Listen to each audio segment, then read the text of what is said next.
Suspense कहानी। चुपचाप रात। एक अंधेरी रात थी और नदी के किनारे एक पुरानी हवेली खड़ी थी। उस हवेली में कुछ अजीब सा था, कुछ ऐसी बातें जो लोग चुपके से कैसे भी भागकर निकलते थे।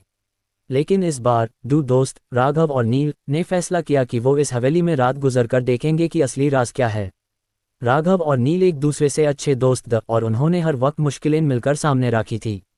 हवेली के अंदर घंटी की आवाज़ सुनाई दे रही थी, जैसे कोई पुरानी घंटी किसी की यादों में खोया हो। दोनों ने हवेली में कदम रखा और जैसे हाय अंदर घुसने लगे, एक ठंडी हवा उनके चेहरे को छूने लगी। राघव का दिल तेज धड़क रहा था, लेकिन नील ने उससे कहा, कुछ नहीं होगा, बस हम अपनी जान पहचान रखते हैं। हवेली की रातें खामोशी से भरी हुई थी। राघव ने एक पुरानी तस्वीर देखी जिसमें एक औरत की तस्वीर थी, जो एक अजीब सी मुस्कान के साथ उनकी तरफ देख रही थी। उस तस्वीर में कुछ था जो राघव को दर्द दे रहा था, लेकिन नील ने उससे इग्नोर कर दिया। फिर दोनों एक बड़े कमरे में पहुंच गए जहां एक पुरानी कुर्सी रखी थी। जैसे हाय नील ने कुर्सी को हिले, एक आवाज़ सुनाई दी, जैसे किसी ने उसको अपनी तरफ खींच लिया हो। दोस्त, कुछ तो गड़बड़ है, राघव ने कहा, लेकिन नील ने मजाक बनाया। तुम्हारा दिमाग थोड़ा ज़्यादा सोच रहा है। कोई कुछ नहीं कर रहा। लेकिन उन्होंने कोई बहाना बनाया और वहां से निकलने का सोचा, पर जैसे हाय वो 2 कदम पीछे आए, उनका चेहरा काला हो गया। कमरे के कोने में एक आदमी का साया था जो धीरे धीरे उनकी तरफ बढ़ रहा था।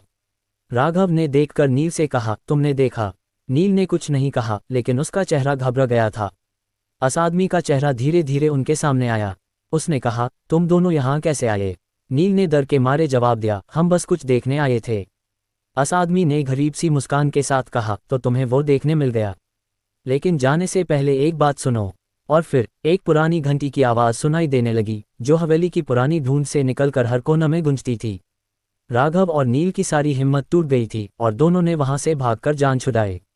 हवेली की रोशनी धीरे धीरे धीमी पड़ गई थी, जैसे सब कुछ वापस अपने पुराने रात के ढूंढ में चला गया हो। रात गुजर गई थी, लेकिन उनकी यादों में वो आदमी और वो हवेली का राज कभी